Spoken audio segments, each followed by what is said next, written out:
Hello. Hey, how's it going, Daniel? How's it going, David? Doing well, man. Doing well. This is episode 16 of This Should Be the Podcast. We should have made like a Sweet 16 Photoshop or something. Yeah, I was really busy today. Man, I didn't get anything done. I feel like such a loser. You gotta give me these ideas earlier. Give me some assignments. I don't think retroactively. We don't think of anything good until the show starts, and then we go, crap. Well, what do we do for 17 next week? That Winger song? She's only 17. I was trying to think of something with that. Is there an album cover for that one? Yeah, I'm sure. Yeah, and like no one will get it because I have to look it up myself because I don't know any Winger. I'm surprised I pulled out the band name Winger out of that. Dude, Winger is an incredible band. Okay, they were like we can talk about that later, but they were like at the tail end of the hair metal era. But they were really good. Okay, nice. Yeah, I do want to hear more about this. Here we go. Okay, all right.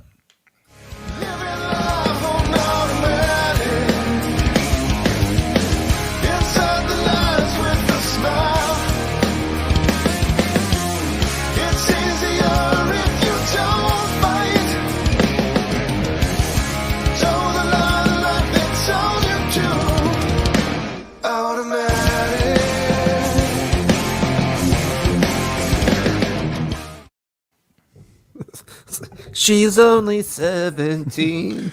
17. I heard when they do that song now, they update the age.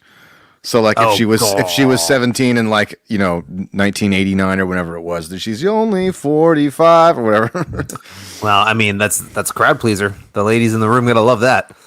I think Kip Winger tends to have a pretty decent sense of humor about the whole thing. So. My only other real thoughts on Winger is like from Beavis and Butthead, like the nerdy kid that follows him around has a Winger t-shirt on. Yeah, no, but they say that's what killed. I mean, granted, their style of music was going out anyway, but like, yeah, Winger kind of unfairly became the punching bag for a lot of these people. But musically, they were a really good band. Like their first couple albums are pretty solid. Yeah, I've actually heard they're one of the. You might not like them, but in terms of like, they were all really good players. I mean, the guy sang and played bass at the same time. They were like studio guys. So there's some pretty cool like rhythmic stuff in there. Yeah, they're a good band. No, I've heard that they're one of the higher grossing like touring acts of that era that still goes around and plays a ton and has like a huge fan base and stuff like that. Well, because he can still sing. So he's doing an acoustic gig. One of the places we like down in Salisbury, like he's a Kip Winger's here doing an acoustic thing. So I don't know, it's funny. Interesting. Sure, there'd be an interesting crowd for that one. Yeah, a lot of Karens. I got a buddy who's really into like 80s hair metal, like a lot. Like grew up on it hard. So I'll press him on thoughts on Winger. I'm sure he's got some thoughts. Like his favorite band is like oh gosh, I can't even think who he really likes. It'll come by me later. We'll figure it out. Bands that you wouldn't think, but like bands are like, I think I heard one of their songs. He's like, I got all their albums, man. They're amazing. I was like, cool, great, hey, whatever. I'm not here to judge on the musical tastes. It's not my. We could do a whole show on underrated late stage hair metal bands. That would be funny. Yeah. I would listen. I'd be all ears on that. That's what we should do. We should do one where you can educate me on a style of music that I know nothing about, and then vice versa. Sure. Well, see, then we got to figure out how to get audio into this thing where we could like hear it for each other. Yeah, we can figure that out. Yeah. And since no one listens to this thing, we're not in any threat of getting like sued or like copyright infringement, slaps on our fair usage and all that stuff. So, because I guess that's a real thing. I don't know. We don't have to pay for licensing, even though you probably should. Well, it just wouldn't be monetized. Well, that's fine because it's not happening anyway. Right. So cool.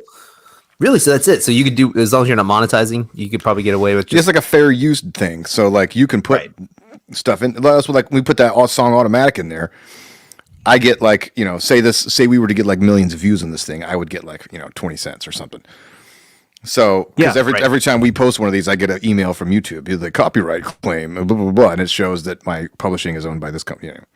Well, yeah, because when I was not just letting the live stream go, when I was actually putting these things up on YouTube, I had to like say, yes, we are the owner. No, we will not sue. No, it is okay. And then they would still notify you anyway. So it's the technology's cool though, that it picks up on that. It's kind of, yeah, kind of creepy in itself. Hey, look, we got a comment right off the bat. I swear we didn't do this. Is there Look a at fan that. page? Oh, you guys are so sweet. Whoever did that. But hello, thank you for commenting. Your check is in the mail. Yes, it is. You get the greatest royalties of all. The Yada Boys from Dan and Dave online. All right, so we're gonna talk about what's going on in the news because We're tackling the big topic. yeah, there's big stuff going on in the news. It seems worthwhile to talk about. I mean, Venturing into yet another subject about which neither of us have any direct experience. oh yeah, zero experience for sure. Lots of thoughts, lots of theoretical stuff, but definitely no direct world experience. So, you know, it is what it is. But everyone's got an opinion, right? So we can share ours. We're talking about it some more than we have a little bit. Yeah. I will say right off the bat. So we're talking obviously about the Afghan pullout, the catastrophe, seemingly what's going on there in Kabul and the Taliban taking over and just like undoing everything America's done in Afghanistan for 20 years in like 27 minutes. There are probably some very calloused Republicans who are basically going, all right, well, we got ourselves a DeSantis presidency in 2024 because Yeah. Yeah. It doesn't look good for the Biden administration for sure. I mean, it hasn't looked good since they got in, but this is one of the things where, like, I'm not even sure even the news media can cover for them. Well, no, I would agree, but obviously, like, I would agree, but you know, the left wing side of the media has not been so I don't know, has not been so scrutinizing of the Biden administration. And then I've seen a bunch of stuff today or yesterday too, just like, wow, this is not looking good. Especially like when he wasn't coming out and talking about it. They're like, where the hell's the president? Like, you can't just not come out and talk about what's going on here. But I guess I didn't get a chance to even listen to it. I think he had a press conference today, at like in the afternoon, I think. Oh, I don't think I heard. Or was that yesterday? I heard some of the stuff from yesterday. Yeah, I didn't get a chance to. I mean, it was just like, you know, CYA kind of stuff. Like, we planned for all the contingencies and all that kind of stuff. I read some like of it. You did? I didn't get a chance to listen to it. Everything went according to plan. It's like, this was your plan.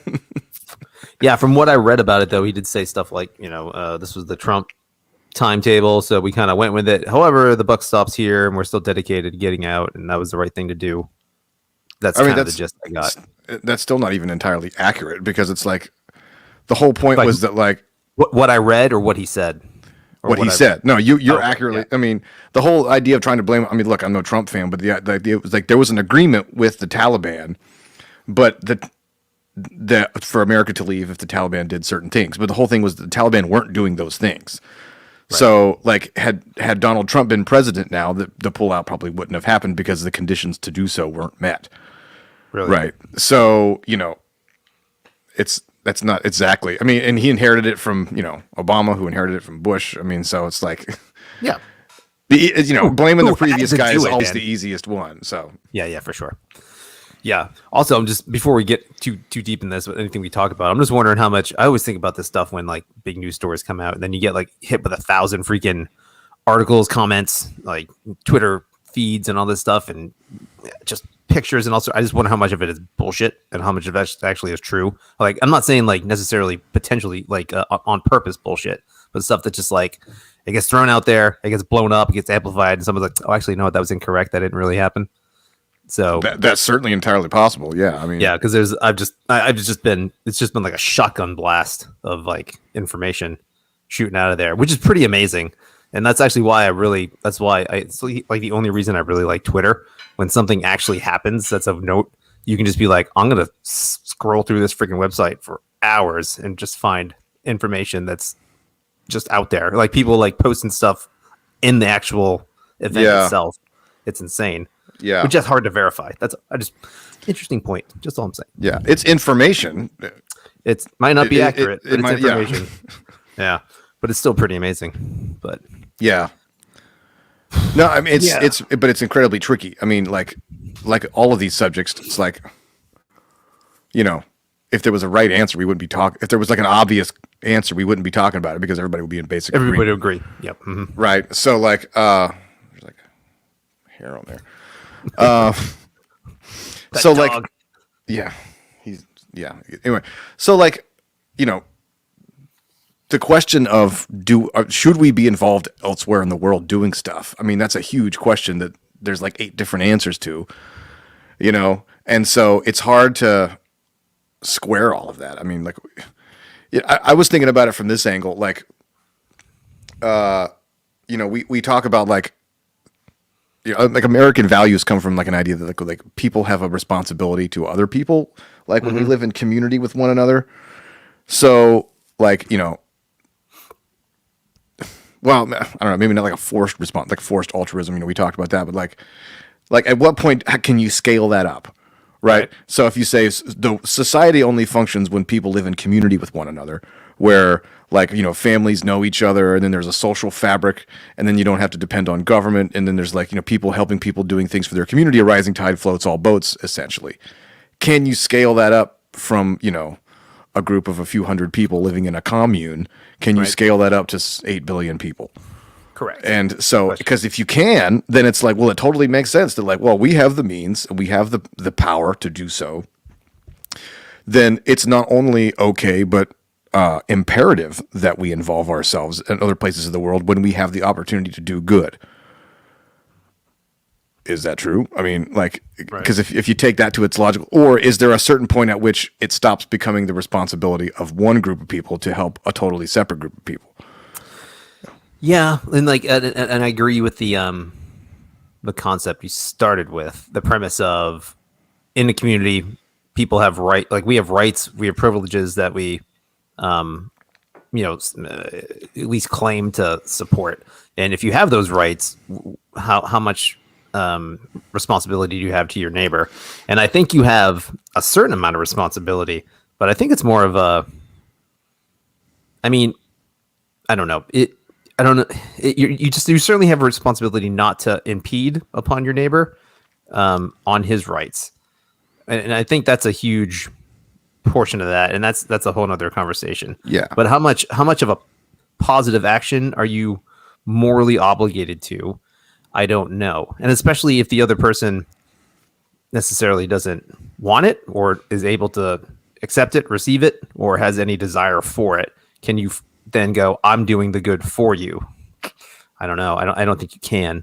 Yeah. And then that's only on a 1-to-1 ratio, let alone 1-to-2, 1-to-100, 100 to 1,000, right? One country to another country. And then you throw in like, are you helping somebody by doing something that you think is better for them, but are you impeding upon their freedom of choice to, you know? Correct. Like, you know, but it's like, okay, so say we go in and we depose a government, you know, not necessarily this one, but like in general, that's doing bad things to the people. Like, okay, but like, are we removing that freedom of choice that, you know, from these people in a sense, you know, especially when it's people like, that's a good, I don't know. I don't know. Like, I mean, like, would I have a responsibility to go into like my neighbor's house where I know like one of the spouses is like beating up on the other one? They have a family, they've been married together, and I'm just like, you know what? I'm doing this for your own good, and I'm just gonna beat the living crap out of the offending party. That's a good example. Get out of here, man. This is. They'll be like, who are you? You live over there. You got nothing to do with my family. You have no moral and legal right to come in here. Again, I guess there's a difference between a moral right and a moral imperative. Yeah, an obligation and a right. Right. So like, like you could say that you would be morally justified in doing so, but are you morally required to do so? I mean, that depends on how each person defines. Man, I don't even know if I'm morally justified to do so.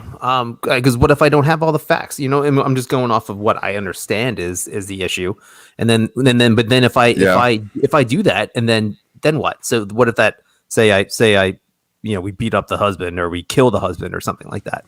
Then that family, say he's the breadwinner. Am I now then obligated to feed the family that I just destroyed the bread? You know what I mean? Like do I own all the cascading effects of me doing the good in that example? Well, that's a terribly apt example because we're talking about that exact kind of scenario. Yeah. Okay. I mean, you didn't come up with that by accident, right? But it's like, would we be doing more harm than good if we just walk in and depose the bad guys and then just leave?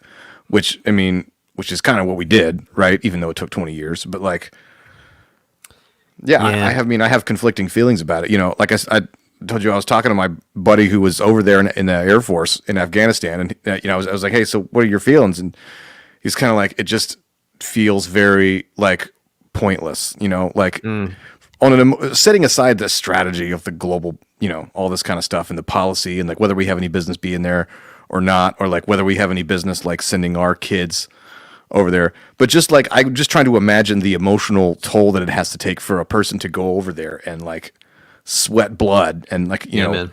and deal with all that.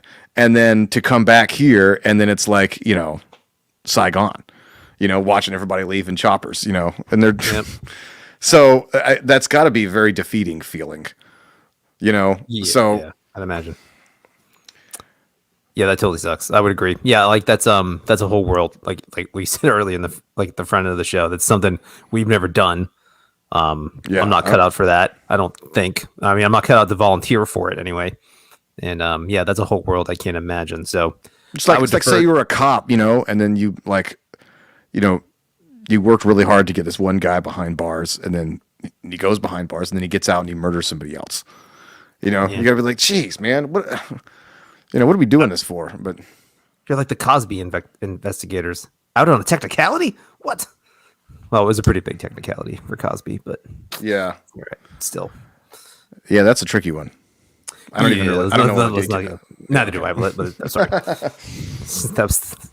that's great. But I think it's the concept. We're both anti-war people. Right. Yes. Yep. I mean, hopefully everybody's anti-war, like I would hope that that's the baseline opinion of most people is that war equals bad, but there's different levels of war. Right. So like, in World War II, it was like, well, I think pretty much everybody agrees. If we don't get involved, then not only we are, doomed, but other people are. It was a very much more clear black and white kind of thing. And then you're talking about the Cold War. You're talking about like preemptive things, right? Like, yeah, we don't have necessarily a national interest in Korea specifically, right? But because the conceptual threat of communism, then now apparently we got to go over there, right? Same thing in South Vietnam. So where does the line get drawn? Yeah, I get all those justifications. I could quibble with you on all of those, but that's okay. That's not the point of this podcast. But like the back to the analogy we were using before. So if the husband in that family had come over and in the course of him abusing his family, abused my family somehow, then I feel like I would be a little bit more morally justified to go over there and do something about it. So in the case of Afghanistan, we go, all right, so 9/11 happened, and you can, again, ignoring all the extenuating factors leading up to 9/11, we go, all right, so we're going to go into Afghanistan, take out the Taliban because they're harboring Al-Qaeda. Do that, tail out of there. Would that be inappropriate? I don't think so. I think that would be appropriate. Yeah. If if you're going to do a military action, you're going to have a target, you have a objective, and you have a goal. You go. Yeah. And if the goal is to dispose of the government that was harboring the enemies that attacked you, the hard part was pretty cut and dry. Yeah, it took like 10 years to accomplish that goal. You know what I mean? Like nobody was going to be satisfied until we had Osama's head on a pike. Well, see, right? And that didn't happen. But in the intervening years, while we were searching around for him, we got our hands on all this other stuff. Right. Yeah. Right. Yeah. Right. They took it to the next level.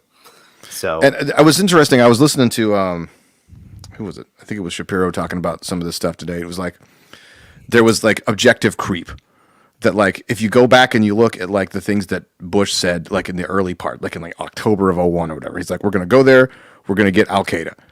And then if you fast forward to like, the end of his presidency, he talks about Afghanistan. He's like, well, I'm happy to report that like, girls are going to school in Afghanistan. Yeah, right. And, they're having elections and stuff like that. Clearly indicating stronghold of democracy in the Middle East. Yeah. So like it went from this, we got to catch these bad guys to while we're there, which is more of like a Woodrow Wilson doctrine, I think. I don't know. Like it depends on how big on the idea of like America you are, you and I both agree that like America is overall great in terms of like, this is an idea of a system, right? It's a pretty good system relative to all the other ones. Sorry, you go ahead. Yes. Dan's getting verklempt. 3 Mile Island is not the 3 miles long. Sorry. Okay. Anyway, I got it. Discuss. So it's like, do we, even though we might agree that this system is great, do we then have an obligation and a moral responsibility to impose that system on other people who may not choose it? Correct. Which is what we were already talking about. Oh, That's not what we want. Sorry. My bad. you know, Yeah. like No, I totally agree. Yes. it's like having an opinion and proselytizing it to other people. Like ideally, say like a political philosophy or religion, or like, hey, this is my favorite band. Like, it maybe it's more meaningful to let that person just see the fruits of it where you are. You know what I mean? Mm-hmm. And come to it on their own because, I don't know, like forcing kids to eat their vegetables. That would be a great baseline to work off of in foreign policy. If we weren't inundated with lies like they hate us because of our freedoms. Do you remember? Like that was the whole thing, like the beginning of the Iraq War and all that stuff. And be like, it was like, why did Al Qaeda attack us? They're like, oh, they hate us because of our freedoms. There's a grain of truth in that sentence. That is a very, very minute grain of truth. It's a sentence written with all thumbs. Yeah. Yeah, that's like screaming in all caps. So no, all right. And again, I don't want to get into all that, but that's just that's interesting. It's something that stuck out to me when you said that. But yeah, right. I think we're totally in agreement with that. But like, and all that aside, I'm glad we got out of there. At some point, we had to get out of there. It was either real quick, or never. I don't understand what the people that are upset that we left are like legitimately upset that we left. Like actually, like the Ben Shapiro types. You're just like, we gave up our stronghold in the Middle East. We don't have a tactical base there anymore, and blah blah blah blah blah. So there are people that wanted us there forever. I see that rationale. It is a point. I get the rationale as well. I disagree with it. It's a point that should be brought up. Sure, but again, it doesn't mean it's the only truth in the situation. Mm-hmm. Like it's not an inaccurate statement to say that, like, strategically, if we're looking long term, if we're only focusing on like our national security interest, like then like if we're only looking at that, then yes, okay, because it does do us a good job to have like a military presence in all these areas where we can more effectively fight out. So that's. It's not an inaccurate statement, but it doesn't take into account all of the other principles. Like, should we be there? At what point do principles take precedence over strategy? I don't know. Yeah, or should we have? Is it our responsibility and our right to have strategic points stressed like placed all across the planet in spots that people may or may not want us there, just because we want to feel safe? And we want to be able to see that. America has more. What do we have? We have more bases than anybody. Obviously, everybody else put together. But in most of those cases, it's reasonably consensual, right? You got like Brandenburg Air Force Base and Okinawa and stuff like that. Well, it's reasonably consensual because it's totally consensual because we subsidize their military because nobody messes with them because we're there. It's at least a huge consideration. The only reason North Korea is not the only reason. A major reason North Korea is not dicking with South Korea is because we've got 40,000 troops there at a bunch of bases. Yeah, that's a fact. There's no way it's not. So, not that they necessarily could do anything, but if they wanted to, the American-backed military there is a huge deterrent. So, yes, yeah, right. No, but but again, that's a strategic thing, and that's I'm sure it's strategic. Of course, it's strategic, but that doesn't mean that's the reason we should be. Is that the proper way to use our military? I would argue no. I think defense is what it's for, and you defend your homeland. And if you're attacked, you attack back. And I don't know. That's just as simple as I see it. Because libertarian philosophy and all that stuff, non-aggression a principle. So if you're not being actively aggressed against, threatened, you have no right to be meddling in anyone else's affairs. Really, you don't. On a national level, for sure. Right. Until such time as you do get attacked, and then the only way for people to be elected is to act like they are preemptively preventing the next tragedy. Right. So now it gets complicated. Yeah, because you gotta nobody have wants a to be crisis seen plan. as soft on terror. Right. So it's just like, it'll be something else later. It'll be, like the next pandemic, somebody's going to have to be. So we're going to have to not only talk about the whatever variants are out there, but like, well, of course, no, it's okay. Here's what you need more than your freedoms is you need us to preemptively prevent the next pandemic. So why don't you just give us more of your taxes and more of your personal, you know what I mean? Oh yeah, for sure. Yeah. So that's going to be like, instead of like, using 9/11 as a linchpin of an entire plot, they're going to be using COVID and stuff. Yeah. No, gosh, man, talk about mission creep. I mean, 2 weeks to flatten the curve, and now we're talking about vaccine mandates to travel and eat and all that stuff. I mean, freaking, that's an absurd line to draw. But I mean, Yeah. that's the nature of government and power, and using force and coercion to keep yourself in holding that power, man. And it's just is what it is. And like, so it sucks because like there is actually a national interest in having a military. There's even in a libertarian uber anarchist society, a military presence would be preferable, probably would be desirable. How you do that is a totally different question. But like self-defense on a massive scale or for a group is something that is totally moral and totally good to have. So it's in theory something you want to have, but the government, just like with everything else they do, they just do it terribly, and they manipulate and they lie and they abuse their power and they overstep and they muck it all up. And they can't do anything right. And this is a pure example of that. Because like because like I said, I'm glad we're out. It's all good we're out. We did it in an awful freaking way. like probably one of the worst I mean, ways could you do it in a it. worse way? I mean, I have no idea. Yeah. like they're like, they didn't have time to like, burn their documents or like, decommission their vehicle. Of course they did. They just didn't do it.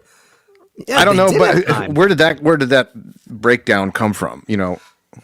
I don't know. But is yeah, it because the White House was like, no, we're getting out now, let's just do it. And then the people on the ground were like, oh, well, we were thinking it was because it was a whole thing about like not trying to get involved in a war during like the summer fighting season. That's what Biden said. Yeah. Like, right. They tried to get out in between. Yeah. But like, it's August. So like that clearly, I don't know how that happened, but like, we heard the stories about like, the Taliban, they got Apache attack helicopters and all this stuff. And mine resistant Humvees and everything. It's like, who was in charge? Like, I don't know. Yeah. No. Yeah. Well, right. So, I mean, so they left stuff for the Afghan army. Like that was their stuff to use, but they were just so inept and either poorly trained or just unable to be trained. They just folded like a freaking house of cards, man. They just went, here you go. We're out of here. Screw that. We're not fighting. So like as soon as the U.S. presence was gone, they're just like, nope, we're done. We're not doing it. So I don't know, man. So like think about I've heard different things about the Afghan army depending on who you talk to. It's like they're here we go. This might be part of the which information is correct and what sources are we pulling from right now? Well, I mean, and this isn't even like a liberal conservative thing because I mean I've heard like 3 different conservative people have 3 different opinions about it. It's like in you ask some people and it's like the Afghans are like they lost 50,000 people in the last 7 years, and so it's like the idea that they're not fighting or not trying is insulting to them. And then you talk to somebody else and it's like, well, can I ask? You said the Afghans. Do you mean like the Afghani army has lost 50,000 people to the Taliban, like fighting insurgents? Is that what's happened? I believe so, but don't quote me on that. That sounds wildly inaccurate. I mean, there's a lot of fighting been going on there. I mean, we haven't lost we didn't lose a person there since early 2020. It's been like 2 years. Was it 2020? Yeah. So like there was starting in 2014, there was a gradual reduction of all that kind of stuff. So. Well, that's interesting. I mean, if that's the case, then we just been like watching people just fight left and right and being like, nah, have at it. Like we haven't been involved. I don't get it. I don't know any of the specifics. Maybe. Sorry, I didn't mean to interrupt, but that number threw me for a loop. No, but you're right though. I mean, so I would be hesitant to speak out of turn because it's just like it would be easy to make some sort of blanket statement like, well, if the Afghans don't care, then what are we doing over there? I don't know if that's the case. Like, right? They got a crappy situation over there too. It's pretty hard. Well, and I'm not saying they don't care, but I mean it's an objective fact now because they just literally opened the doors and said, "We're not fighting." They just laid everything down, and that was it. That's how it went down. Is that a cowardice thing or is it just fear? No, I don't know. I'm just stating the fact that that's what happened. So if I Yeah, I'm not sure I the don't- logistics of how the resistance kind of broke down. Yeah, I know. I don't know if cowardice, fear. I mean, it really doesn't matter. The point being, they couldn't do it, so or they didn't want to. One or the other. So, but that's. I mean, and if I implied otherwise, I wasn't trying to speak to their motives as much. Right. as- Well, as okay. exactly what Right. happened. So we don't know what they were thinking, but I think we can speak more for America, meaning whatever we did, we clearly Didn't didn't work. leave them empowered in the best way. Yeah, that Right. or we had no idea what they were actually thinking, or what they were actually capable of, or what they were actually planning to do, or able to do, or willing to do. I mean, All of those things. we don't have intel down there. I mean, it's like, Well, I see, mean, I know that's that exactly- Biden last month he was like, oh yeah, there's no chance that there's going to be Yeah, retaliation. no, because he's like no. Oh, 'cause he literally said, "He's like, this isn't gonna be like Saigon. Are you freaking kidding me? There's a 200,000 strong Afghan army, one of the So best fighting was- forces on the was- planet." is he- blah blah blah. Is he lying or was he just uninformed or both? Yes. No, I don't know. Yeah, I have no idea. No freaking clue.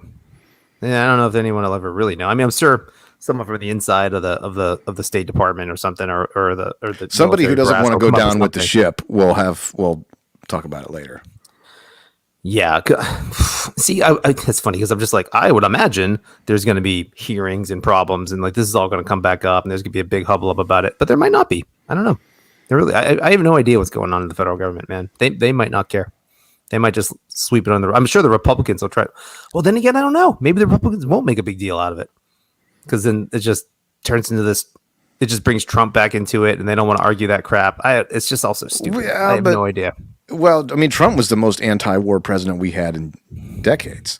I know. So I shockingly. mean, so Republican, they are kind of more, at least the Trump, like the non-establishment, the what they call the rhinos, like these people kind of breaks from traditional Republican like nation building. We got to go to Iraq. Like, I feel like that whole thing, that's kind of out. The new guard in the Republican Party is like more of the, at least in terms of foreign policy, which is all right. What's a little bit more isolationist. Yeah, maybe. So with this going south for the Biden administration, it may play right into their hands because then they get to be like, they get to point to this as being like, look at this debacle. This is why we need to be, I don't know. Yeah, no, they could do that, or they could be like, this is why you can't trust Democrats with that, and also we should have been in charge of the reins of power, and we should be the ones in charge of the military. Setting industrial aside that it was a complex and all Republican that administration that started the whole thing. stuff. Yeah, okay, well, damn, that was like 3 or 4 presidents ago. You didn't even want to go back to all the way to Bush 1 with the first Iraqi war. Everybody watching their TVs in standard definition. It was a backwards. Yeah, dude, I remember watching those. I remember watching the first going into Iraq, like the green screen and like the black and white, not the black and white. You know what I'm talking about, like the Night infrared vision. stuff. Are you talking Yeah, about the like night vision. with the Scud missiles and stuff? Yes, exactly. It Yeah. scared the crap out of me because I was like 9 or something like that. So it was just very strange. Hey, we got more comments. They're kind of along the same line because our favorite fan.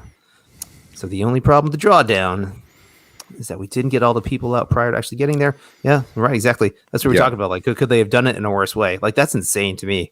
Well, it's not insane to me because it makes sense because that's what the freaking government does. They do everything terrible. So they have all these people there helping us. We recruit them, we pay them, we give them support, we give them security, and then we just leave them in the freaking lurch and be like, yeah, screw you, you're on your own. Yeah, Yeah. that's Meanwhile, that's the federal government. Taliban are going door to door with AKs looking for anybody who was a Oh collaborator. yeah, awful, freaking terrible, dude. Like, there's no telling how many people are going to be dead just because we left the way we left, and that's squarely on the Biden administration or the military people or even the Trump administration. However, because we have no idea what the internal workings are here. We, like you and I, have just no concept of how this all goes down. It's Yeah. easy to say like get everybody out, but like that takes time, and I get that they should have been doing that because there's no secret that we were getting out. It wasn't like Yeah, I mean the plan's someone been in ate place a for a bad while. burrito, and like Biden just wake up and he's like, we're doing it. If I were to be conspiratorial, Oh yeah, lay it on me. well, I mean, it's like you think maybe this is like a wag the dog scenario. Like, all right, they're sitting there in the in the cabinet room and like, look, we need a win here, guys, because everybody's talking about the economy. You know, everybody's talking about inflation, all these things that are not going great, and we need we need a win to get like public support on board. So I was like, all right, well, you know what? We'll do this Afghanistan thing. We'll get out. We'll be able to like, look, we got out of there ahead of schedule from what Trump wanted us to do, that bad orange man. And we ended the war that just got started. We got passed down to us. And so they're like, all right, let's go ahead and do it quick. And then unfortunately it backfired. And now it looks even worse for them because it just looks like another disappointment. Yeah, it's possible. That's possible. I don't know. I mean, look, it's much more complicated than that because these things take time to plan and stuff like that. But, you know. Like I read a thing that like on the what's the name of the naval base over there? The not the naval the base we have, the main base. It doesn't really matter. But like one of the leading Afghan guys was talking, or was like, I don't know if it was a tweet or something. It was just like, basically we looked around and we realized there weren't any Americans here anymore. Like, they just like talking like within like a span of 3 hours, like most of the people had just gotten out of there and they hadn't even told anybody. And like key personnel that would want to know that like, hey, by the way, we're gone. See you. Again, that might all be hearsay and just shit I was reading on the internet. But yeah. But again, it was mostly news sources, but that's not necessarily factoring. But the point is, like how you don't get your assets out of there, how you don't get the people that have been helping you. I just don't know. I get nothing, man.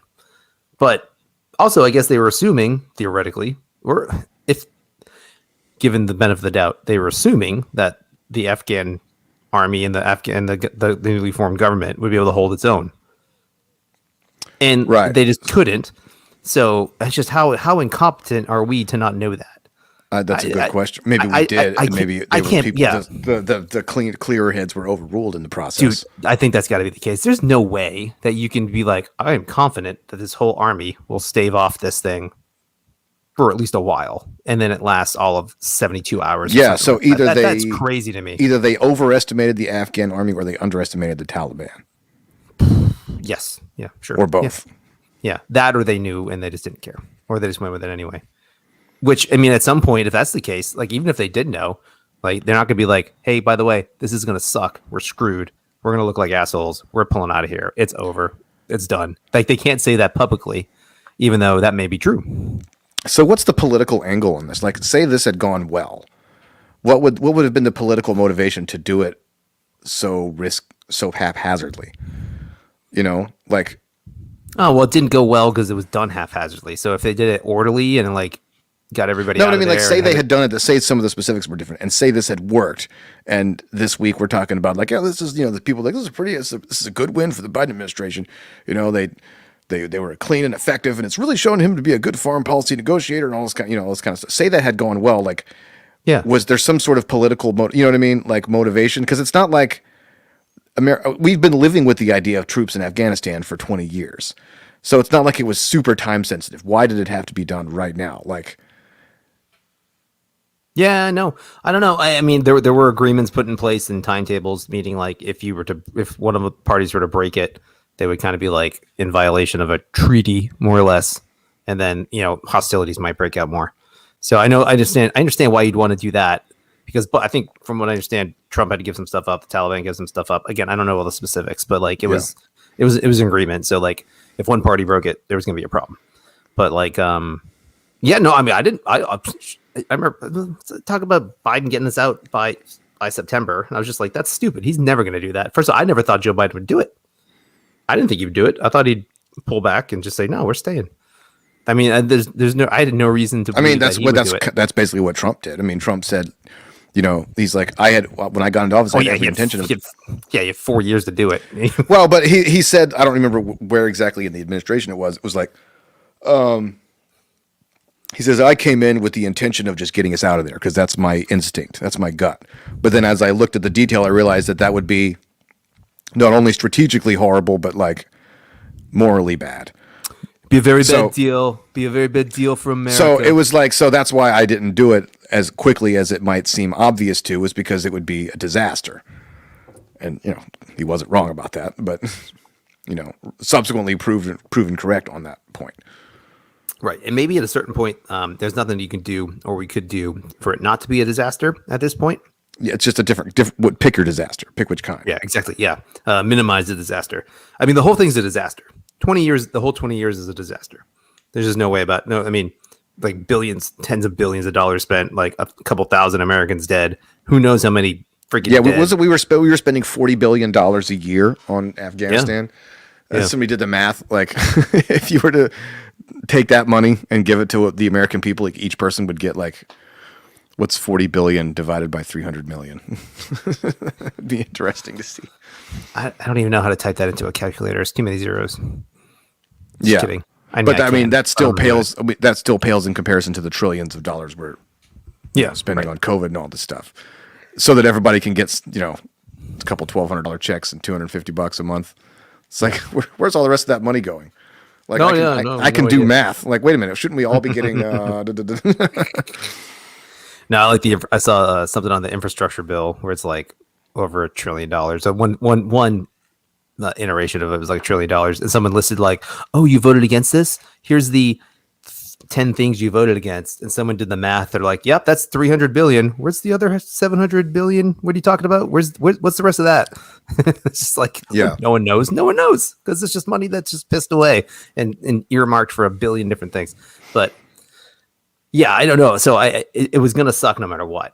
But just the sheer fact that I don't know, man. Like if the Afghan army wasn't able to hold it together, the government was able to hold it together, then the last thing you want to do is leave all that stuff with them and just turn it over to our enemies. You know what I mean? That's crazy. Yeah. And then leave people out to dry. Like the freaking scenes from the airport, man. Yeah, was that was horrific, man. horrific. They're Like, did you climbing see up they're climbing up the little things, and then you see the plane take off, and there's people. Oh my falling. god! It's like- Yeah, like I read about that. I was like, what do you mean they fell off the plane? I was thinking like on the runway. Like no, they not on found the they runway. found a dead body in the landing gear when they landed I wherever saw, they were going. I saw a picture of like a guy hanging on something, and I was just like, I don't see. This is why it triggered me. I was like, I don't know if this is real or not. And then like I saw a gif of it, and he was flapping in the wind and shit. I was just like, oh my god, I don't even want to. I can't watch any of that stuff. But I was just like, I don't know how much this is real. But like it was just it's like someone hanging onto the plane, someone inside the plane, like with their phone, like taking a picture of it. I mean, I mean, it's been pretty well confirmed, but like, Yeah, I guess. Yeah, I know. I just meant like that specific video. So, but like, it was whole like, thing- and it's so funny. Oh, sorry, man. It's like you're reminiscent of good. like it's like reminiscent of like 9/11, where you're watching these little dots like jump off the building. oh yeah, you're not the And then, first like- person to make that connection. Oh, really? Okay, cool. I feel really smart now because I hadn't read that. But like, I was watching the plane. You're watching the plane go, and there's these little dots like falling from the plane, and you're like, and people are like, "Oh, that's a person." You're like, "Oh my god, that's awful. So awful. Just horrific." Yeah, Like that's worse than like, well, I don't know if it's worse than getting out of Vietnam and Saigon and all that stuff. What happened after that? But still, it's all just disgusting human horror stuff. yeah. I was telling you earlier. I was thinking about that line from Rambo 3, where. No, I know you don't normally would bring up Rambo in like serious discussions about stuff, but like in Rambo 3, in Rambo 3, he goes to Afghanistan, and his part, which this part was true, where we helped supply the Mujahideen against the Soviets. And so Rambo goes over there, and in this one particular area, he helps these freedom fighters beat back the Russians. And so there's one scene in there where Rambo's friend is talking to the Soviet guy, and he's like, "We had our Vietnam, and we learned from it, but this is your Vietnam now." Talking to the Soviets about spending 10 years trying to take over Afghanistan. And I just think it's hilarious irony. I mean, that movie was already kind of ironic in the sense because there's a direct through line between the Mujahideen and the eventual Taliban Al-Qaeda connection, which nobody wants to talk about. Nope. But then it's like, then you go even further, and it's like we've got our own little mini Vietnam going on here for 2 decades. We were there longer than the Soviets were. Granted, we were a lot nicer than the Soviets, but yeah, no, that's it, man. Yeah, we weren't. I mean, we weren't going there trying to take their natural resources. Which is what the Soviets were. Really? Or were we though? I mean, yeah. Yeah, a little bit. It didn't hurt. Certainly didn't hurt. See, and this is what that begs the inevitable question, because if it truly is about just going in there anywhere, like we're the A team or something, like anywhere the world needs us, we're gonna be, you know what I mean? But it's like, if that was really the case, there's shitty people and shitty situations everywhere. So why aren't we just like Team America World Police going in? No, we just so happen to go to places where there's bad things happening, and there's something that could maybe benefit the corporate interests of the people paying for our campaigns. Yeah. Mm-hmm. So there's that. Yes. No, it's an uncomfortable truth. Oh, look, again. Hey, look at that. There's another relatively prescient comment there. There you go. There you go. Yeah. I mean, that is a thing for Good sure. old Eisenhower. Yep. Homeboy was right. Yeah, he knew. He really did. I mean, it's no irony that, like, another movie reference, but it's like, the original Tony Stark character. I know you hate Marvel, but like Tony Stark was originally like a warmonger guy in like the Vietnam era when his character was created. He made weapons and stuff. When they made the movie, they had to update it to, like, I don't know if it's explicitly Afghanistan, but it looks pretty much exactly like Afghanistan. And he's over there selling weapons to whomever. And then he gets captured and he has a change of heart and he becomes a good guy and doesn't want to do that anymore. But, there's a reason that story resonates. It's true. Yeah. Because that actually happens. Yes. Yeah. This makes me think, like, so I had this thought a few minutes ago. Like, how was it you and me were talking about this, where it's like, when I watch like old war movies, like that take place in like the Civil War and like World War I, and like where like the tactics are outdated for the weapons that they're using. And it's like, it's heartbreaking to watch like movies about the Civil War, because you're just watching people just stand in a line, waiting to have their heads blown off, right?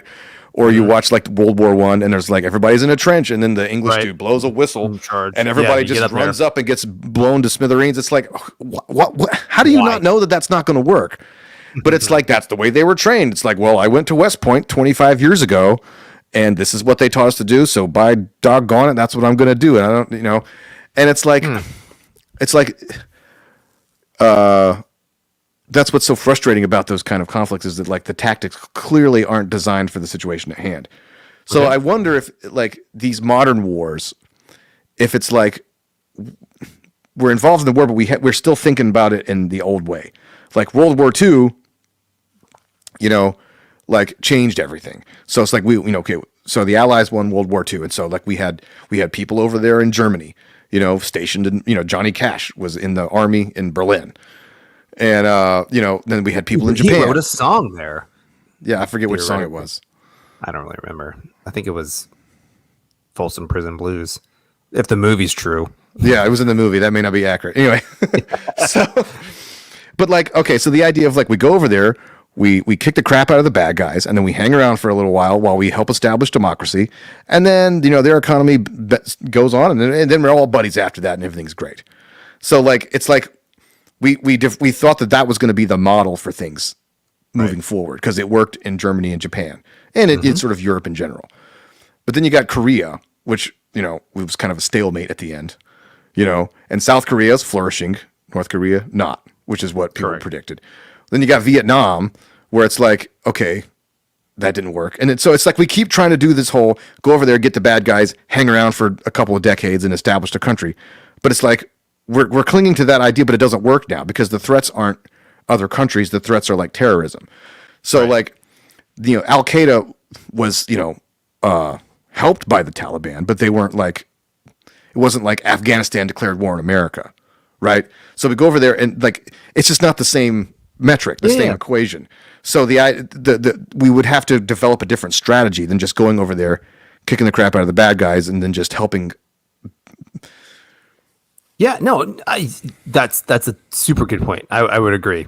Yeah, but even like in the Middle East, man, like, so Afghanistan is barely a country, barely. Like before that, I mean, it's a loose confederation of like warlords and freaking Middle East gangbangers and stuff like that. I mean, it was a country, but it's technically they were reasonably westernized, weren't they, before the Taliban came in? Well, before the Soviets, anyway. Yeah, that I think that might be true. I also might be thinking of Iran. Is that true with Afghanistan? Like, but like it's a very large country. You know, it's like big.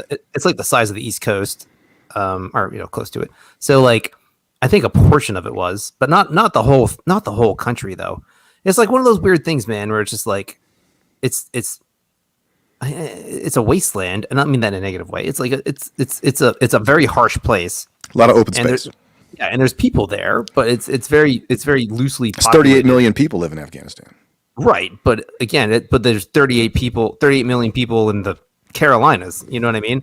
And that place is 4 times the size of the Carolinas. There's not 38 million people in the Carolinas. It's probably 25 or something. You know what I mean? Yeah, I know what you mean. Within a couple states in the United States, that's the thing.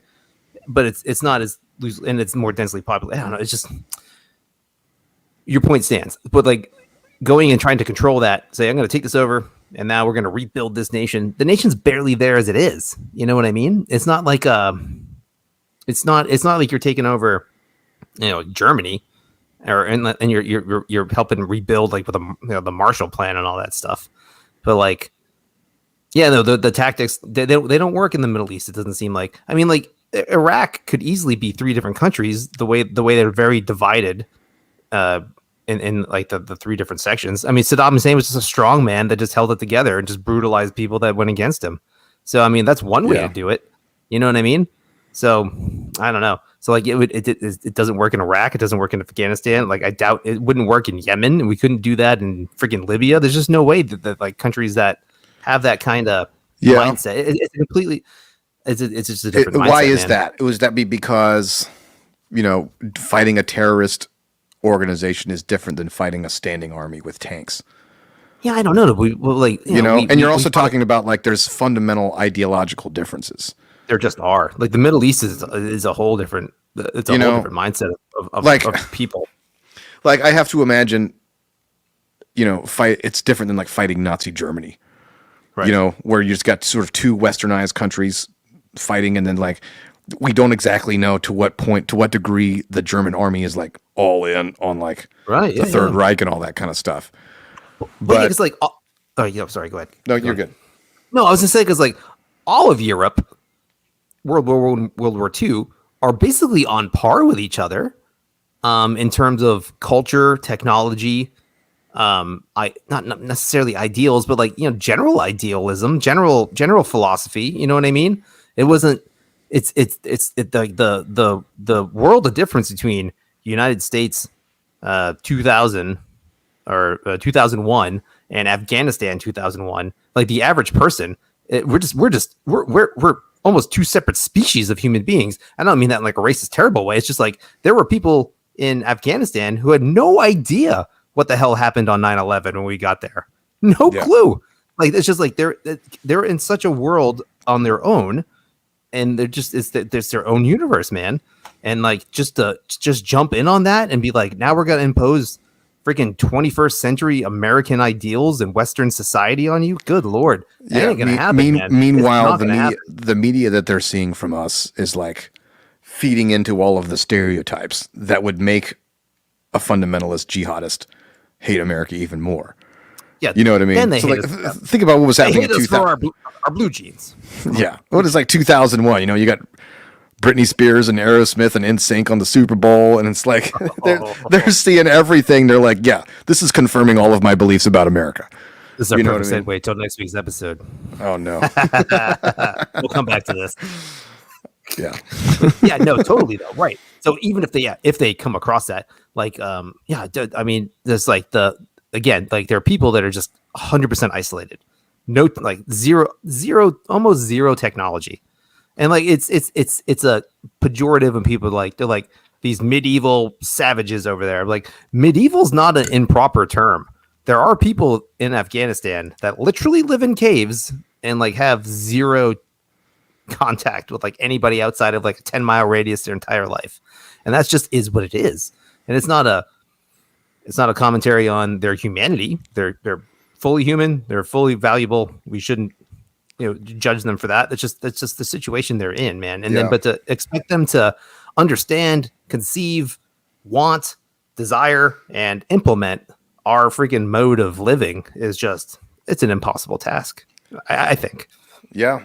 It's just, so, I mean, there's there's a gargantuan human cost to these tunnel vision fundamentalist ideologies. And the same thing like Imperial Japan, you know, where it was like it was total, right? There was no nuance. It was like, you know, it was no surrender, kamikaze, harikari, all of these terms that we know now, you know, and like, you know, the Japanese, I mean, you know, how many thousands, millions of Chinese people did they were using nerve gas on Chinese villages? Yeah. All this for decades, you know, to say nothing of like just the way it was fighting them in the Pacific. And so it's like, how do you even combat that? You know, like it's just a total, I don't know. Right. It's just a fundamentalist, like I'll say fundamentalist, a fundamental difference in just approaching life. You know, That's what I would say. Yeah.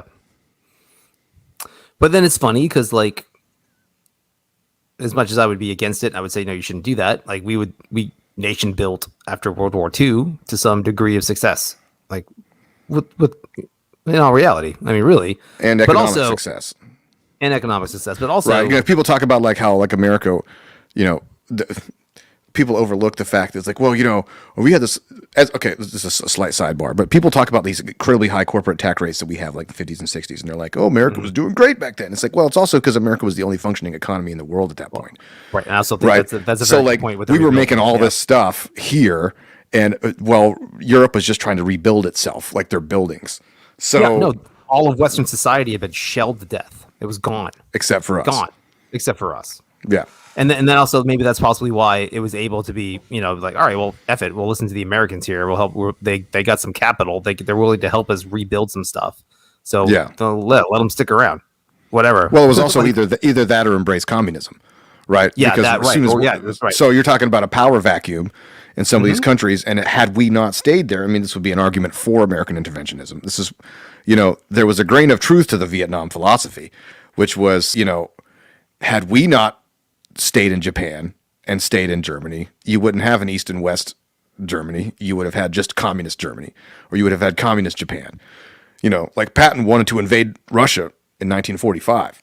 Right. He was like, we're already over there. Let's do it now.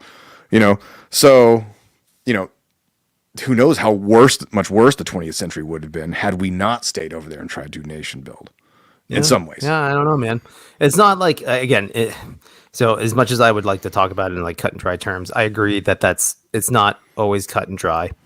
I mean, but like in principle, I think the principle is right, and I think it's good we're gone. But like, I don't know, it's just. Well, this is a potential moment of pause for us libertarians, because we like the idea of us handling our business here and letting other people handle their business over there, for better or worse. Maybe they're being bad to themselves and to their own citizens. Maybe not. We're going to have to decide at which point we want to intervene. That's a whole question. But it's like, I guess this would be the sort of neocon, Tom Clancy kind of crowd answer. Like, do we have the luxury of even having that? Is that even a realistic opinion? Like, because we live in such a technologically connected world where there's bad people everywhere who, with the right know-how, can do crazy shit. Do we have the luxury of being isolationist? Do we do that at our own peril? Like, if we say we just like, you know what, we're not going to meddle with anybody else's. Are we just basically sending our own death warrants, and it's just a ticking time bomb until somebody takes us out? I don't know. No, I don't know. That's not necessarily my opinion, but it's an interesting question. I mean, in like a perfect world, say, like perfect libertarian and Kapistan kind of world thing, like the United States is just a bunch of free people trading, working with each other, non-aggression principle, rule of law, that happens that way, voluntary associations. You would have a defense force. You could also have a force that be like defense force. Yeah, defense force. But also you'd be like, listen, there's also there's people over here that want our help. Would you be willing to help them? And would you be willing to put your money, blood, and treasure into that to do it? It may or may not happen, but it may. And especially if there's money involved. I mean, and that's a very cynical thing. But like, so say, you know, whatever. Say Vietnam. That wasn't. I don't know. I don't know. But like, how do you how do you do it with a nation, man? I don't know. So, but then what? Then we're just regulated to like, sorry, I'm jumping ahead now, to like just picking and choosing and hoping it works out. It's just not a workable solution. It's not workable. It's not good, and it's still immoral, I think, to impede yourself into that. So again, I don't have a good answer, man. But like maybe it sucks, and like that's the world we live in, and it is the world we live in. Like people are going to dominate each other and aggress and take each other over and kill each other and murder each other, and that's all sorts of stuff, man. It's ugly. Yeah, but like does that mean it's only a matter of time until say we like non-aggression. Okay, that's fine. Let them handle theirs until some of these crazy people get their hands on some old Soviet nuclear weapons, and then now it's Paris or London or DC that's just gone. Right, but I mean, that Paris and London. How much civil liberties of our citizens or other people's citizens are worth trampling on to prevent the next 9/11? Oh, zero. I'm sticking with that. I don't think you can trample on people's civil liberties, man. I mean, there is a way to do it without trampling on civil liberties. I'm sorry. Like to be a strong defensive nation and to keep yourself safe is not hard. I mean, especially with nuclear weapons, it's a complete deterrent. So, I mean, if someone puts a bomb off in DC, there's a lot of dead people coming after that. That just doesn't matter. I don't care how you square that circle. We're gonna unleash a freaking hellfire of death across this planet, and that's just what's gonna happen. And people know that. And I don't think that's gonna happen, man. Less so than it used to be. Yeah, right. Yeah, and I think as the world, I mean, with technology and like the world gets smaller every day, so being more interconnected is a good thing. I mean, it's twofold. I remember thinking on September 11th at about 3 p.m. I remember talking to the janitor in my dorm in the elevator. I remember this. I remember this conversation very specifically, and we were just because everybody was in shock. Everybody's kind of walking around like a zombie. Yeah. And he was just like, man, I don't know what's going on. And I remember I just blurted out because I was just like in my little, I vote Republican phase. I was just like, well, a lot of heads are going to roll. We're basically going to end up going to war because there's no way that something like that happens and we don't, But do people have the same view of America now? Like throughout the world? There might be an advantage. Do we want people to think that we're like trigger happy warmongers? No, but it might be kind of nice if the bad people thought that we were trigger happy warmongers, because then maybe that would give them a moment of pause. Yeah. No, I agree. And I don't know the answer to that. I mean, I guess obviously I don't know. I don't know that they think we weren't going to retaliate after 9/11. I don't think that was the case. But maybe that's what they wanted. That whole. There's a holy war. It's nobility to them. No, I grant that. I mean, there's no accounting for crazy. I mean, that could be a thing. I mean, there could be a whole, a government of crazy ass people that want to do all sorts of stuff across the planet that could just wreak havoc, and they have no regard for their own citizens as long as they stay safe. I don't know, man. They're really hard questions. I would err on the side of staying out of it all as much as you possibly could. Yeah, I guess my paranoia, I don't like being wrong. Granted, it doesn't directly matter because I'm not making any decisions. Mm-hmm. But I think too many people who have strong opinions on one way or the other it's almost as if they're not quite thinking through the potential ramifications. Yeah. Right? Like people who are like ready to go to war. And it's like they never stop to think that, like, at what point are you perpetuating the cycle, right? At what point are you creating maybe the 9/11 that happens 20 years from now? Right. Well, because that's a great point, by the way. Because it didn't, like you were just saying earlier, like it's not because they hate our freedoms. I mean, that's like a very oversimplification. They also hated us because, we were over there doing stuff, and in their minds, from their perspective, we were meddling and tainting all of their culture and all this kind of stuff.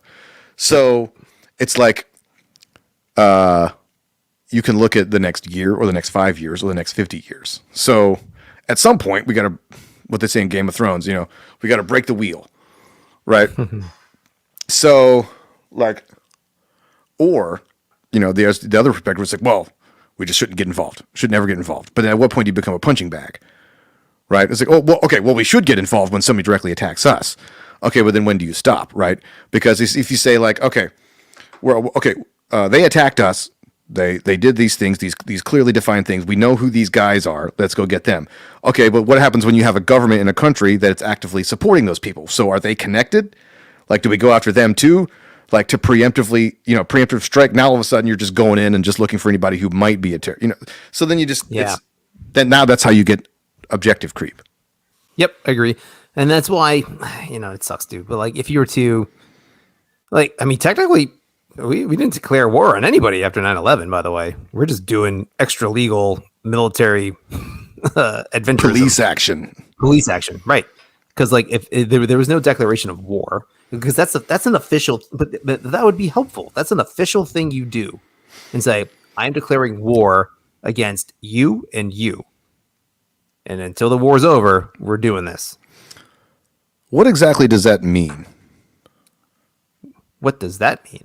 What does that question mean? Well, I never really thought about it. Like, so the president asked Congress for a declaration of war. What legal, like, what ramifications does that have? Well, I mean, it's constitutional. You're supposed to be direct about your. You're supposed to be direct and. So technically, the executive branch is not supposed to be directing the armed forces to over going around blowing people up without approval by Congress. Correct. You get approval by the people, and then you lead that. You're the one in charge. So you execute it. You're the executive branch. Yeah. But technically, the war powers lie with the people, which is in the House and the Senate and all that stuff. Blah blah blah. All that bullshit democracy, like mumbo jumbo, you're supposed to believe in. So if that happens, then the president has the authority to then go. You're my army. I'm directing the army to go do what the people said we're going to do, which is going to destroy the Taliban. Go destroy the Taliban. Get the hell out of there. Okay. And that's so how useless is a declaration of war these days? Seeing as how basically any president can just be like, all right, we're sending people over there to blow stuff up, and we haven't declared war since World War II or in Korea. Did we declare war in Korea? We might have declared war. I think in we Korea. probably did. I think we did, and then that was it. That's the last one we've done. So there's war, the legal definition of war, and then there's like the casual definition of like engaging in fighting and warfare, which when they say the war in Iraq, even though it wasn't legally a war, it was still a war. Casual war crimes, however you want to define it, whatever, that's fine. Yeah. No, but seriously though, if like an undeclared war and just a military action on the world stage is technically, I think, a war crime. You're not supposed to just go to war. You're not supposed to use your military just to go do whatever the hell you want. And like to further then you're furthering your national interest. And then that like you said, objective creep. But so what the hell does that mean? Is that why it was so important that Iraq had WMDs? Because if they had weapons of mass destruction or the plans and capabilities to create them, then all of a sudden us going in there and deposing an existing government doesn't look like a war crime. It looks like we're doing the good thing. Yep. But also, we didn't have the balls to go into Pakistan and do it because they actually had nuclear weapons, and that's where actually Osama bin Laden was found. So it's a bullshit narrative. There. Yeah. Well, like like we've said before, like if our criteria was simply bad governments doing bad things to innocent people, you could do that anywhere. We'd never rest. We'd be all over the world. Well, that's why I hypothetically conceded that after 9/11. If the Taliban was harboring Al-Qaeda and Afghanistan wouldn't, as a nation, wouldn't turn them over to us, you could at least make the legal and moral right or a claim to say, let's declare war there on that country and make our objective. And then once that's met, we're done. And then, I don't know. That would have been a bad look. You think it would have been a bad look? Why is that? I don't know. No, I wonder why they didn't. Because they're cowards and they and you want the flexibility to do what you want later. And a declaration of war is a big restraint. It's not a carte blanche. No, whatever, dude. Anything that's extra constitutional just means you get to do whatever the hell you want. Yeah, like 99% of what the federal government does is extra constitutional anyway. So it's a moot point. Like, and it would have been more than a little racist too. I mean, because there's 30, 40 million people in Afghanistan. They're not all terrorists. I mean, that's an important point to make. We're talking about. Yeah. It's like saying, yeah. Well, I mean, the couple 100,000 people we incinerated with atomic bombs weren't exactly fighting for Japan. So I mean, that's like that's again why you don't declare war, and that's why you don't go into wars without really counting the cost, man. You're gonna kill. I mean, geez, hundreds and hundreds of thousands of people have died in the Middle East because of what we've done over the last 25, 30 years. Hundreds of thousands, probably close to 1 million. Men, women, children, innocent people. Again, people who had no televisions, no freaking clue about what happened in 9/11 are dead because of what we've done. Now, so justify that if you want. But there's probably some devil's advocate in there about like the number of people that would have died anyway had we not been there.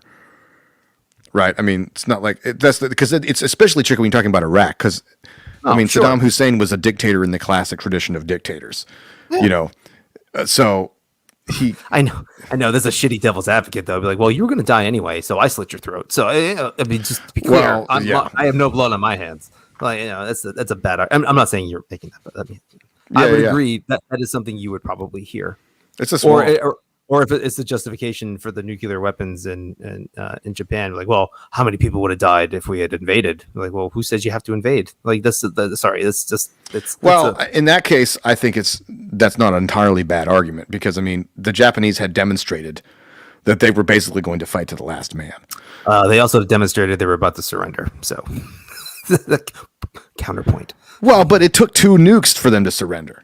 No, it was before that. I never heard that. You heard wrong. So why didn't? Wait a minute. So why didn't they surrender on August 7? Because it wasn't total surrender. That we would only accept total surrender. So what was their pseudo surrender that they were going to do?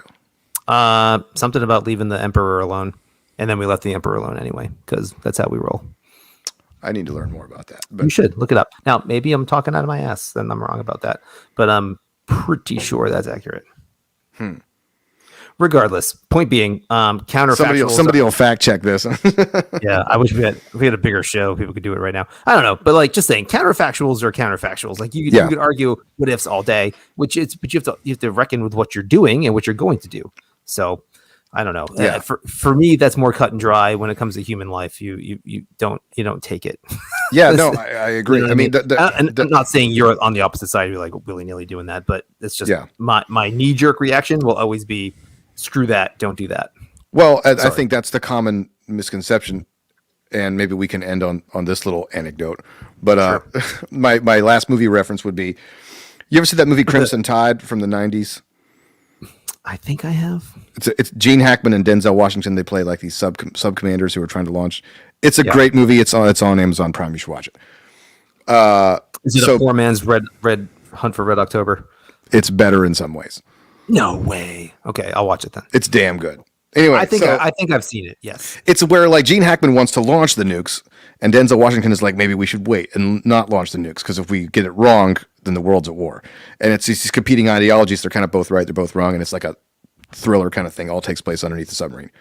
Cool. The point being, there's a scene in there where they're talking about like warfare, like should we have dropped nuclear weapons, blah, blah, blah. And Denzel Washington's character has this whole thing where he's like, well, in the nuclear world, the true enemy can't be destroyed.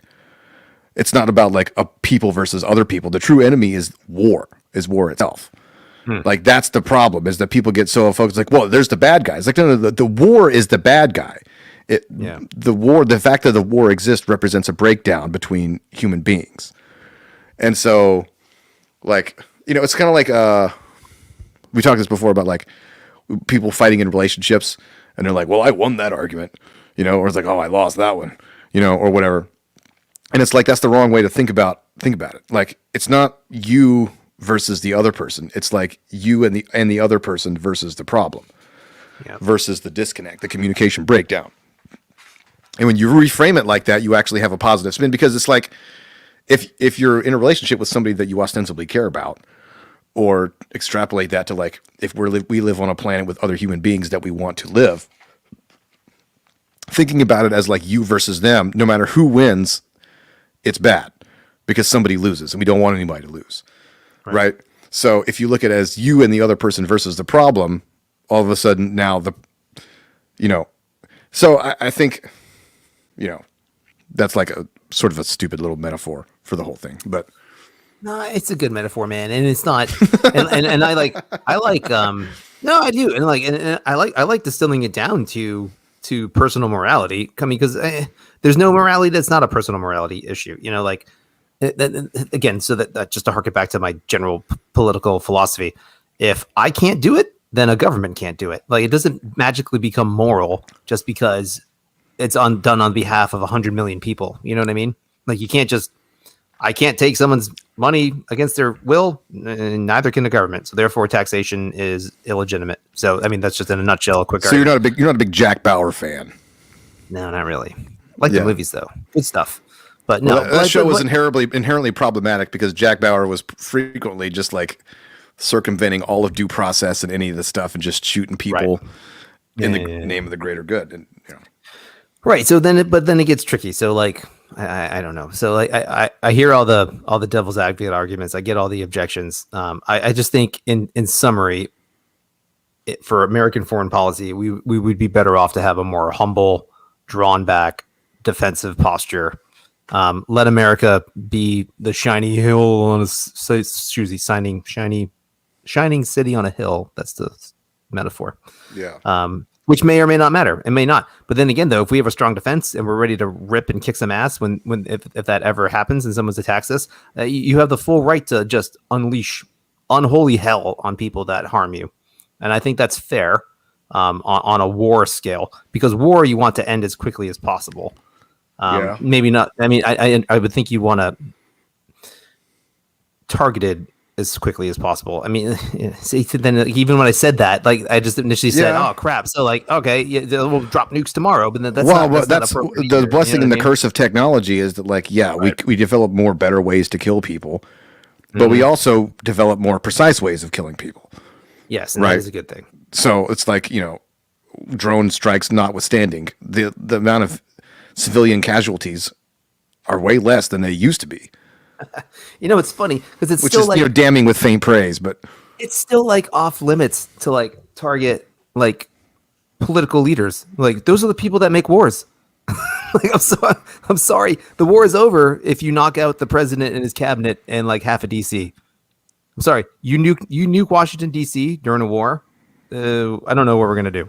Like, there's going to be a handful of people alive. Oh, I'm sure there's a contingency plan, like in like Iron Mountain or whatever, where like if they all get taken out, all those nukes automatically shoot out. Yeah, for sure. But I would say maybe nukes are a bad example. But like, for example, like going into Iraq, there was no conceivable way in 2001 that we didn't have a way just to automatically obliterate Saddam Hussein from the air.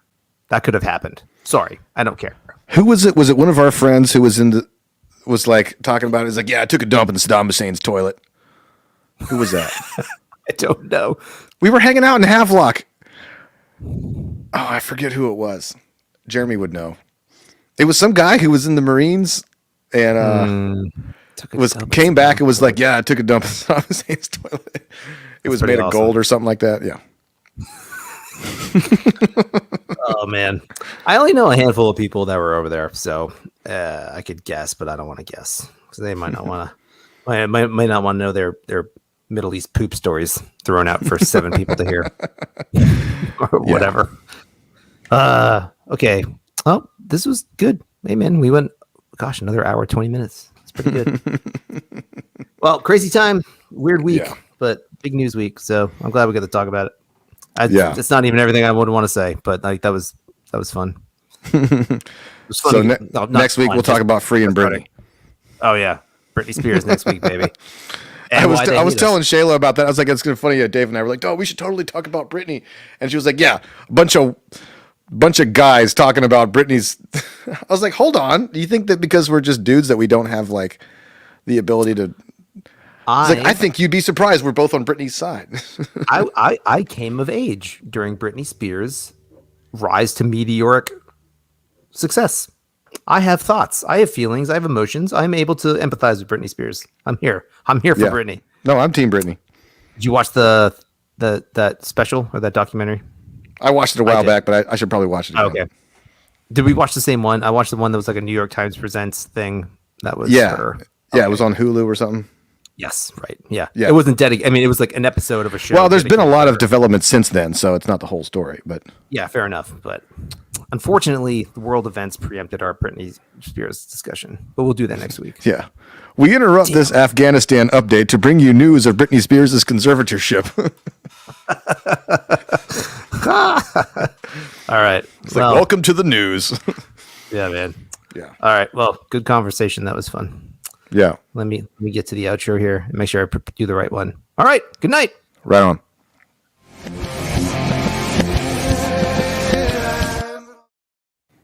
Hit me, baby, one more time.